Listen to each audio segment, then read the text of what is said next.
Welcome to Reduce Your Stress with Tim Ringgold. I'm a board-certified music therapist, author, and expert on how to use music to relieve stress fast.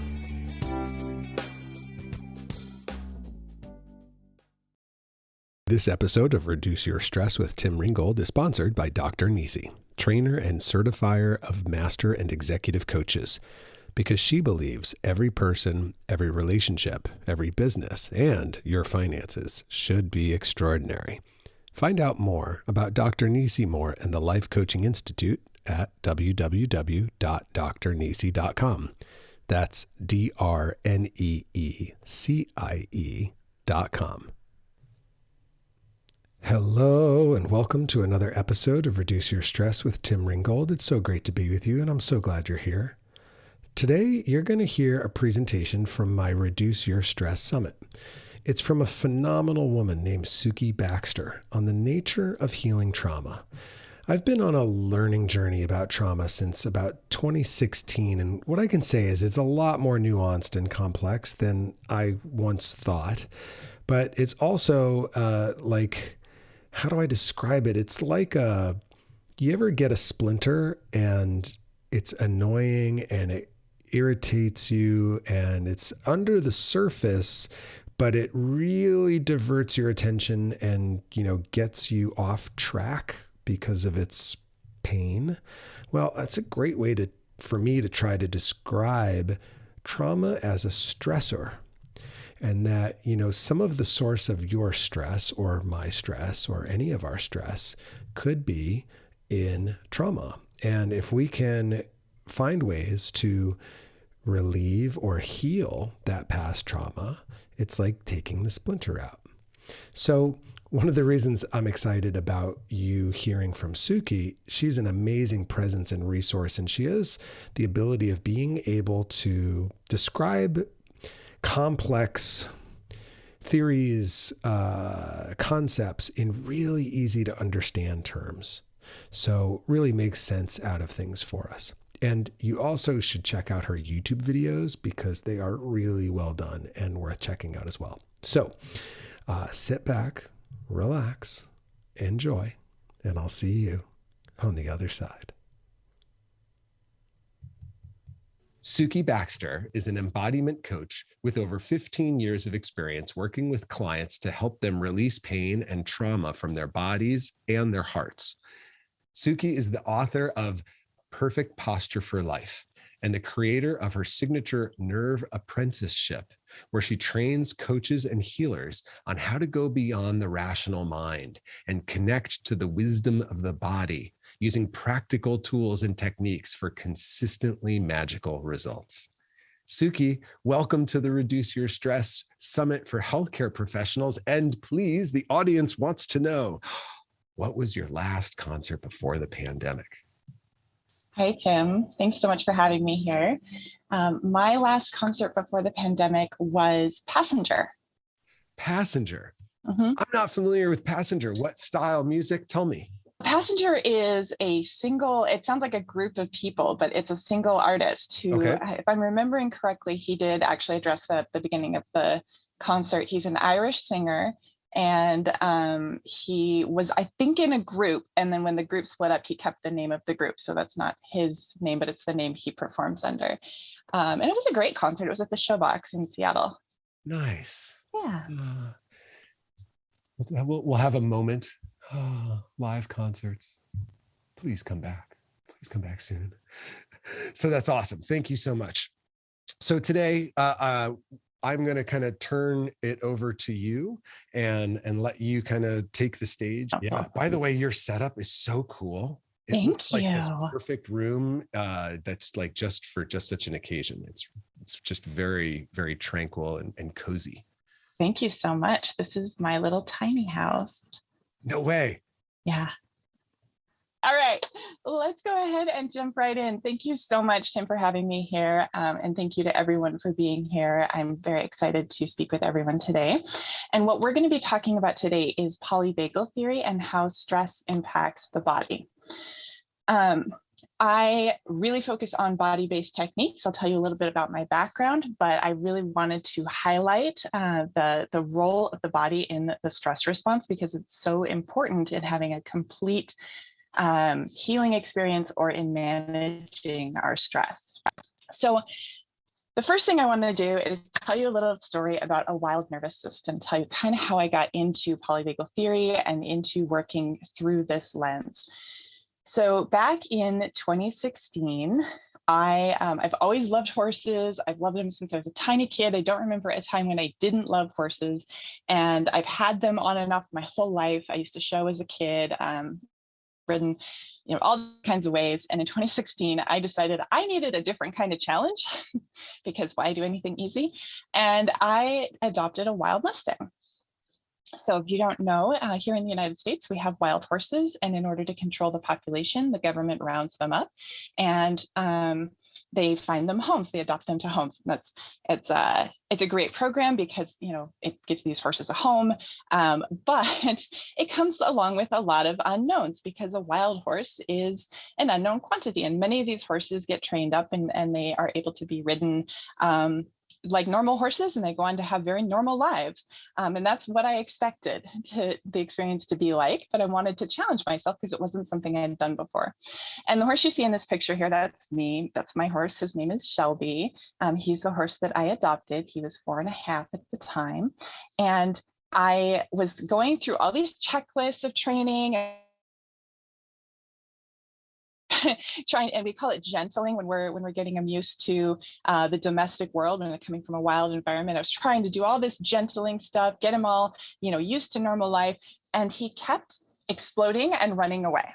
And I would think that I was doing everything right, and he just kept having these moments where he would explode and run away. Now, at the same time, I was deep diving because I was also a professional body worker, and at that time had been doing that for over a decade. And had been studying all different types of healing. So I already had a background in nervous system healing, already had a background in, understanding pain science, a lot of energy healing. I'm very curious. So I've done a lot of different studies, a lot of different types of training. And as I was working with Shelby, I was also kind of going deeper into understanding the nervous system. And what I discovered was that what I ended up doing to help him and how we got him to sort of expand his capacity and become more comfortable in domestic life really paralleled a lot of the trauma healing techniques that are coming to light through the polyvagal lens. And what really interested me about this is that Shelby is a horse. So I couldn't have a conversation with him. So I couldn't take him to therapy and put him on a couch and say, "You're safe now. The food's always going to come. There's no predators hiding in the bushes. We've got fences, we've got hay delivered, we've got mineral supplements, like you're good. We're never going to hurt you." I couldn't have a rational conversation with him. I had to show him through sensory techniques that he was safe. So I had to work with him on a nonverbal body-based level. And as I started to do this with him, I was also actively practicing, as I had been for a long time. I started to integrate a lot of what I was doing with Shelby into the work I was doing with people, or more of it into the work I was doing with people. And I started to observe these minute stress responses that were happening in the body. And what really helped me to put this together was understanding polyvagal theory. Polyvagal theory became the lens through which I saw all of this trauma, pain, all of the horse training stuff I was doing. I was like, polyvagal theory is the glue that's holding this together. It's what makes sense with this. So that's what I want to share with you today. And I'm going to say that we only have 20 minutes, right? So this is going to be the 30,000-foot view of polyvagal theory. You can absolutely go deeper into this, but I want to give you an overview of what that theory is so that you can understand the role of stress in the body and how that relates to trauma. So before we go any further, I just want to pause and give a definition of trauma as I see it and as I use it. I'm actually incredibly uncomfortable with the word trauma because it's so loaded. So many people think they know what trauma is, or they have definitions of trauma that are in my view, very constricted, like they connect trauma to an actual event or an experience. That can be a definition of trauma. The way I look at it is that trauma is the residual effect in the nervous system of an organism as a result of an experience that is too much, too soon, too quickly, or on the flip side, it can be too little, too late, too slowly. So in short terms, that's like overwhelming experiences or outright neglect, right? So when you have an experience that is too much stimulus, that it overwhelms your nervous system, and your nervous system mounts a stress response that is outside of the norm and then is unable to come out of that stress response. Or if you have neglect, like starvation or social isolation, right? Solitary confinement would be an example. Not receiving acceptance from a family, a community. There's all kinds of ways in which this manifests. You'll hear people talk about big T trauma and little t trauma. I see it all as a big spectrum. But what I really want to point out is that trauma is not the thing that happened to you, it's the effect of it in your nervous system. And so we can take the comparison out of trauma, right? So just because you didn't go to war or experience outright abuse, or have one of these things that we would kind of check the box and say, yes, that qualifies as a traumatic experience. That doesn't mean you don't have trauma. So if you have the symptoms of trauma, there's something that happened there.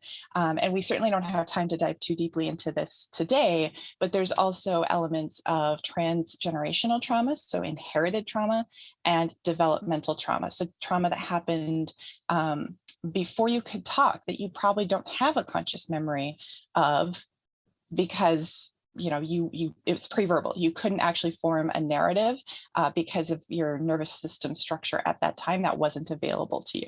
So there's lots of different types of trauma, and I don't discriminate. So if you have the effects of trauma in your nervous system, we'll call it trauma. So let's go ahead and jump into polyvagal theory. And what is polyvagal theory? So this is the million-dollar question, right? In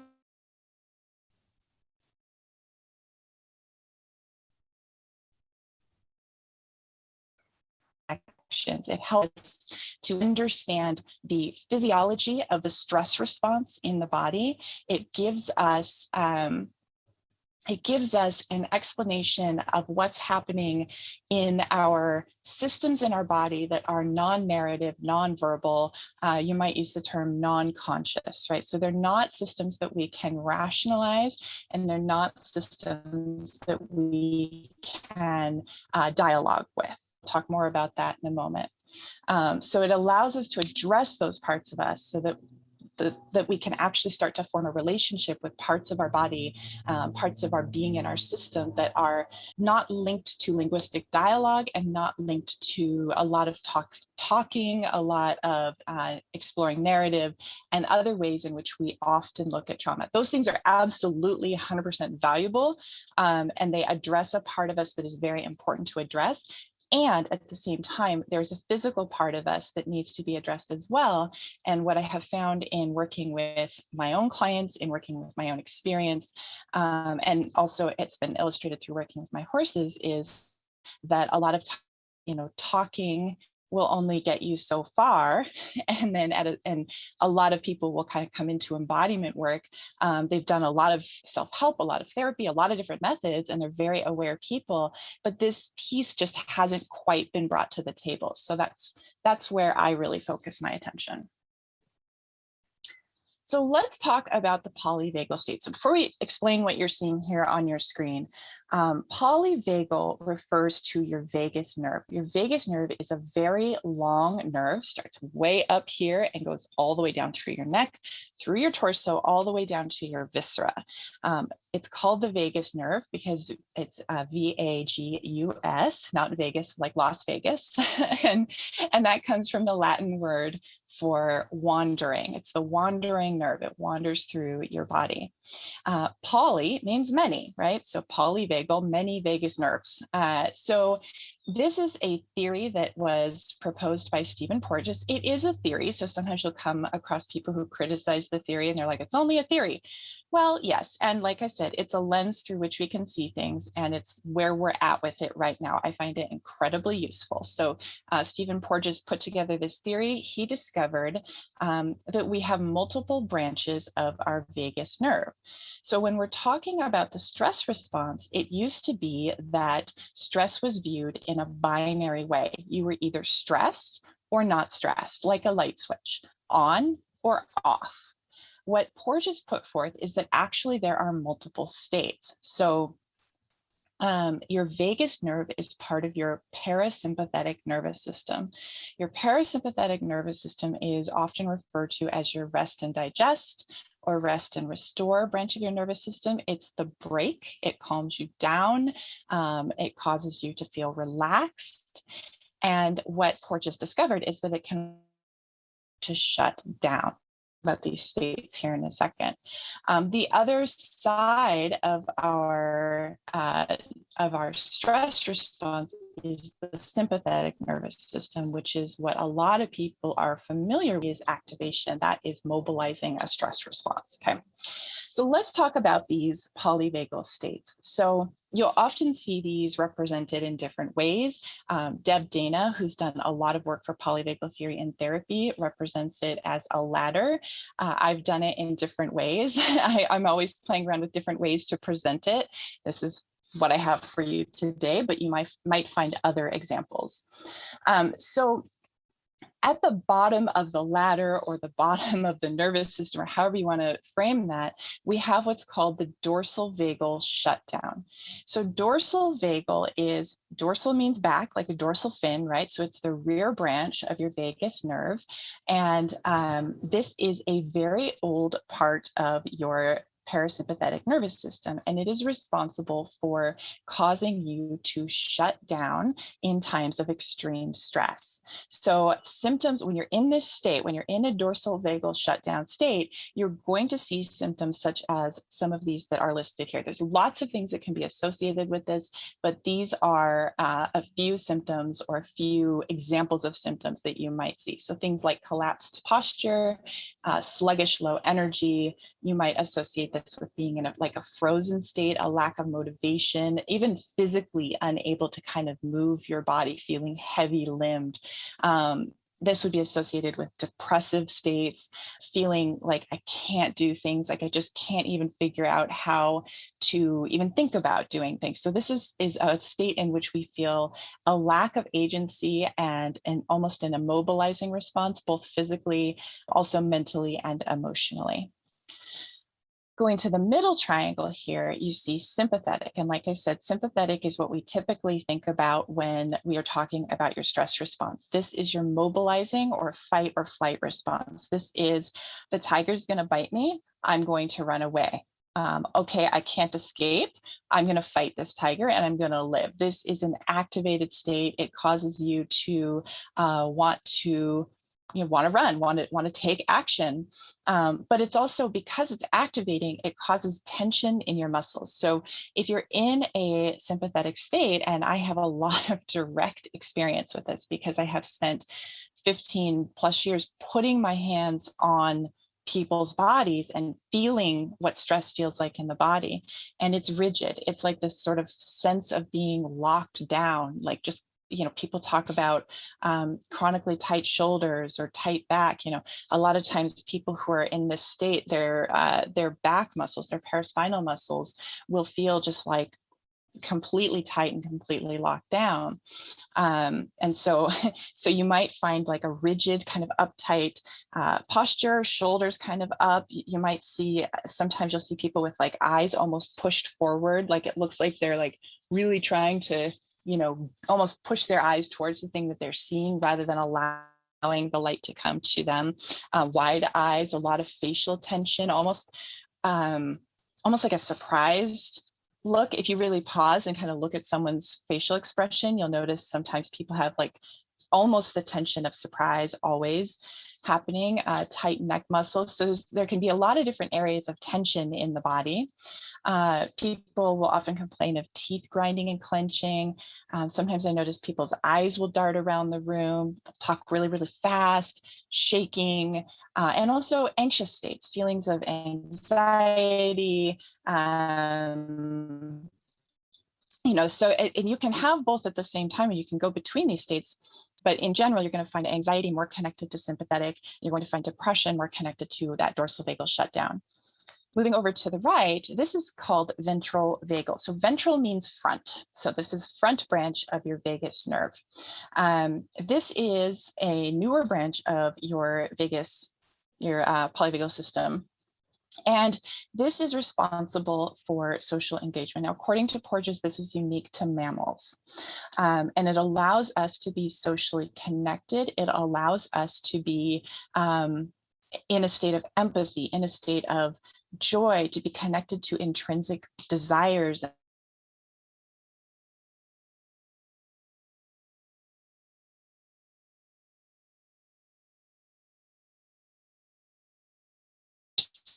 Question. This is the place where we're going to feel the most connected to self, connected to others, at home in our own bodies, at home in the world. We're going to feel connected to a greater sense of purpose. We're going to feel fulfilled here. This is where all the good stuff lives, the stuff that we're always chasing.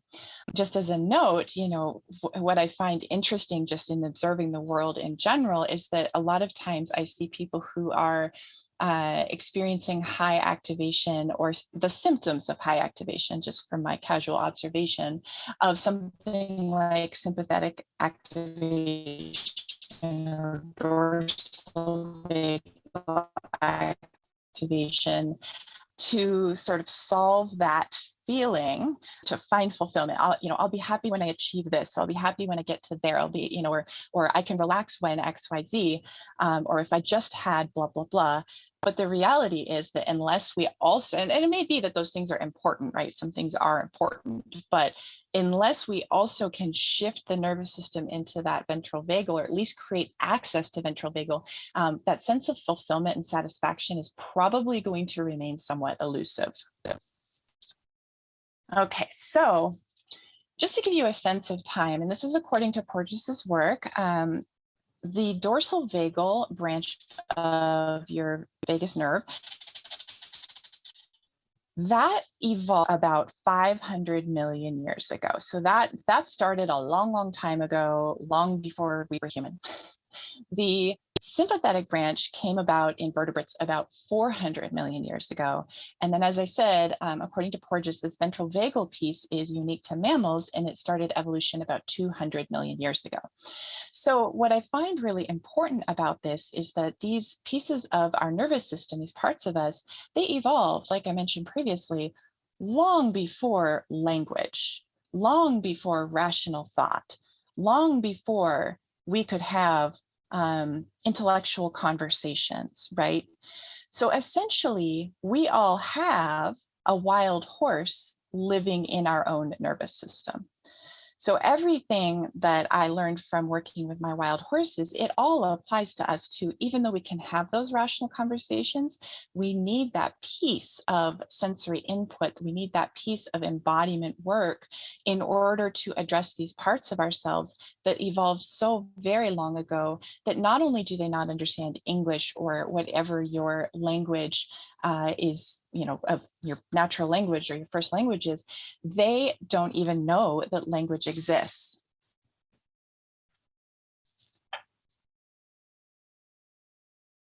So how does this affect your body? So as I mentioned, you can't have a rational conversation with these parts of yourself. And just to drive that point home and to illustrate how profound of an impact your body has on your brain, about 80% of the vagus nerve, and this is just your vagus nerve, but 80% of the vagus nerve fibers are afferent. So they're conveying sensory information about the body to the brain. So what that means is that your body is telling your brain all the time how safe you are, how comfortable you are, your level of connection to environment and other people. It's sending all of this information in, which is then being assimilated by your brain. And then the way I view it is like you get this sort of output of a thought. So a lot of us have been taught, and this is true as well, that you can have a thought which then changes your experience. But if these signals from your body, which are super powerful, 80% of the fibers, right? 80% of your vagus nerve information is coming up from your body. That's a lot. That's a loud signal. If that signal is saying you're in danger, you're not safe, because you have residual trauma stuck in your body from whatever an experience you had or something you inherited or who knows what, you're probably going to bump up against a barrier where it's like cognitive dissonance, right? Like your brain's saying one thing and your body's saying another thing. And these 500, 400 million year old systems are real good at surviving. So you're probably not going to be able to talk yourself out of that state. So what do we do about this? So this is where people always seem to want, like, what are the steps to do? And I completely understand that. What do I do? 1, 2, 3. It's not that simple because we're talking about very primal parts of ourselves. And so our world is structured in a very linear way where we kind of distill things down to actionable steps. What I have to say is that it's more of a holistic picture. And what we need to be doing is cultivating a felt sense of safety in the body. This is not about telling yourself you're safe when you don't feel safe. It's not about talking yourself into safety. It's not about your thoughts, right? Those are important tools. It's important to do that work as well. But this in particular is about sending a signal from the body to the brain that says, I am safe, I am well, it's okay to turn off the danger signal. And we do that through sensory information. I'm going to talk a little bit about that in just a moment. I'm just going to check time. Oh gosh, we don't have a ton of time left, so we'll have to. I tend to talk a lot, so I apologize. It's okay, Sukie. You got about 7 minutes. Okay, so we will have time to address this. I just want to make sure I honor the time. So I talk a lot and I talk fast. Understood. So it's not so much about, what you're doing, but it's about the sensory experience and the sensory information you have while doing it. So there's a lot out there in the world, a lot of really great stuff out there about what to do. Do this practice. I have some videos online as well, the things that people can do. Exercises, practices that can start to stimulate this process of sending a signal of safety from the body to the brain. But I just want to emphasize, and I cannot stress this enough, that the experience you have of your body while you do something supersedes the thing that you are doing. So just as an example, I get asked a lot, should I do yoga? I get asked about other things too, but should I do yoga? Well, maybe you can do yoga in an embodied way. You can do yoga where you are really experiencing the movement and the connections of your joints to your body and feeling the pressure and the stretching and just really having a sensory experience of it. Or you can do yoga in a disembodied way where you're simply making outlines of a pose and you're not actually having any sensory experience whatsoever. And on the flip side, I think people think of like weightlifting as being really a disembodied type of practice. And the reality is that you can do weightlifting in an embodied way and you can do yoga in a disembodied. So it's not about what you're doing so much as how you're doing it. So just to give you an illustration of what this looks like, this is an illustration of the stress response in your body. So you have something that causes you to feel unsafe. You have an experience, it's a traumatic experience. It can be as simple as somebody saying something cutting about an outfit you're wearing. It can be bullying, it can be rejection, it can be big T traumas, like things that create PTSD. It can be anything along that spectrum. It can just be feeling like an outsider, feeling like you don't fit into the world, feeling like you're different and there's no place for you in the world. That is inherently traumatizing. So you don't feel safe. That then creates a stress response, which shows up in your physical body as tension, shallow breathing, just as examples. There's many other things that can happen. So a physical response, that physical response then sends the stress signal to your brain.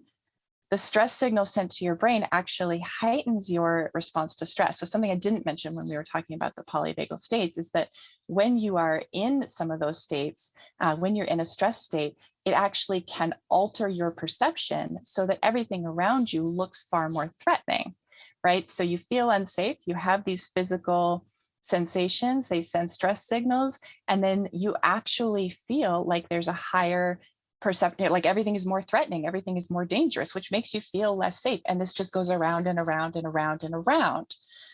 So then what we do is we create novel sensory input.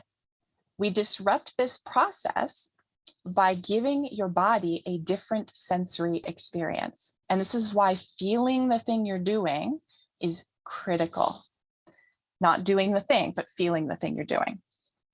Because that novel sensory input creates a different cycle, right?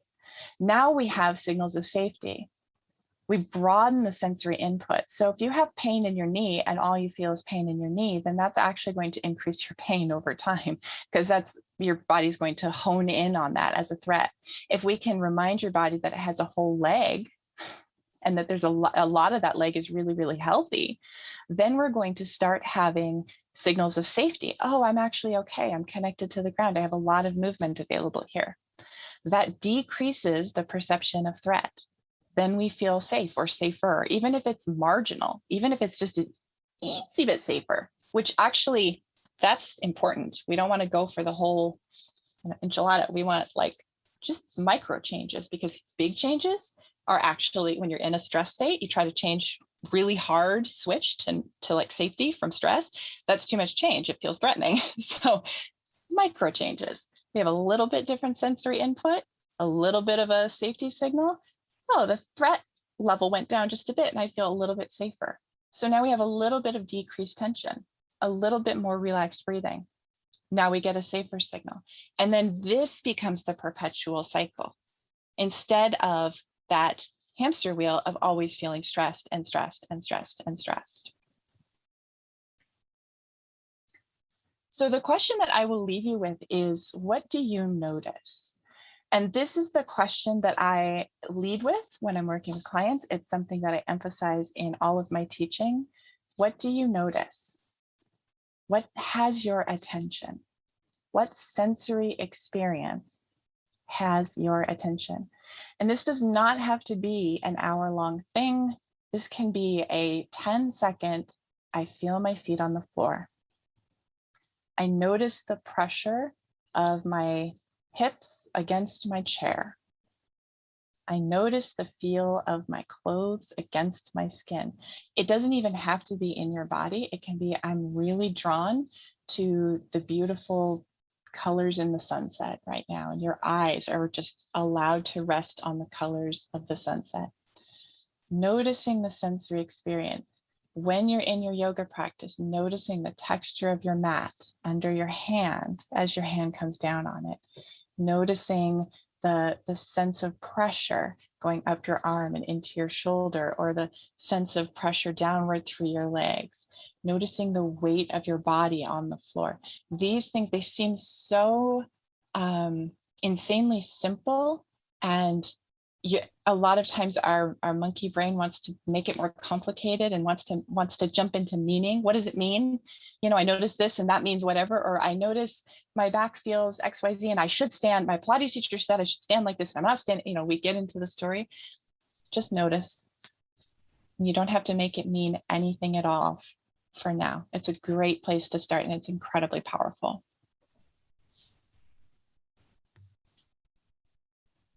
I just notice, like hashtag just notice. Yeah. What a great thing. And it's the question my mentor taught me as a music therapist after a improvisation is the question, the only question he would allow us to ask is, what did you notice? And then zip it. And there's, Sukie, there's something magical about that question, because it's like an assessment without judgment. Yeah. right? And like you said, we want to judge, we want to interpret, we want to make meaning, boom, boom, boom. But if we can just stay in that noticing, like all the as I was listening to you give examples of all the different things, none of them had any judgment. And then you commented about how we want to go there, like my Pilates instructor, and right up into the story, we're off and running, right? But if we can just stay in that felt sense and in that moment, that was really great. And it's such a great segue, because like you said, having an embodied experience in yoga or in working out, like it's a game-changing experience when you're in your body versus in your mind while you're doing something physical. And my physical therapist recently just started saying to me, make a mind muscle connection during this exercise. I was like, what? And he's like, really like pay attention to how your muscle feels. Notice your muscle firing. And I was like, okay. I'm a good student. I can sit with this. And so it was really powerful to just notice. So that was brilliant. And there's a lot that you can talk about with polyvagal theory and with trauma. And you did a phenomenal job of like, there were a million directions. Yeah, there are a million directions we could have gone. And for my part, I was like biting my tongue because I wanted to jump in and be like, oh yeah. And left the mute button on for a reason. I want you to point everybody to where they can find you online, but I also want to, before you do that, preemptively tell everybody that you should follow Sukie on YouTube. Her videos are amazing. And so that's my little testimonial before I tell you to tell people where to find you online. Well, and that's a great segue because that's exactly where you can find me online. It's on YouTube, and it's youtube.com/Sukie Baxter is the link. I am also online at wholebodyrevolution.com. So you can find me in either of those places. Awesome.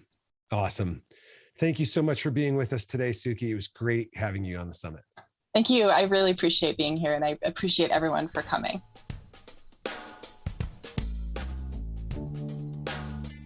Thanks so much for checking out this episode of Reduce Your Stress with Tim Ringgold.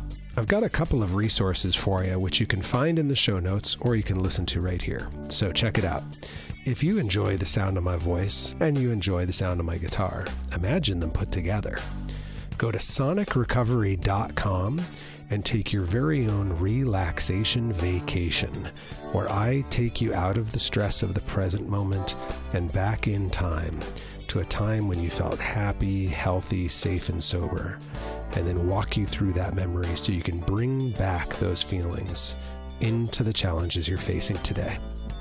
So go check that out. It's at sonicrecovery.com. If you're a healthcare worker in recovery, check out the Music in Recovery Self-Care Guide for healthcare professionals that I created just for you. That's at hcp.sonicrecovery.com. And if you're a healthcare worker and you'd like more information about how to help your patients use music, you can check out the Music Medicine Guide that I created just for you at musicmedicineguide.com. Lastly, if you enjoyed the pod and you haven't done it yet, would you just take a minute to rate and review it? It really only takes about 60 seconds, believe it or not, and it would go a long way to help us make more people know just how good this pod is, particularly for healthcare workers and their stress. Thanks again. See you next time.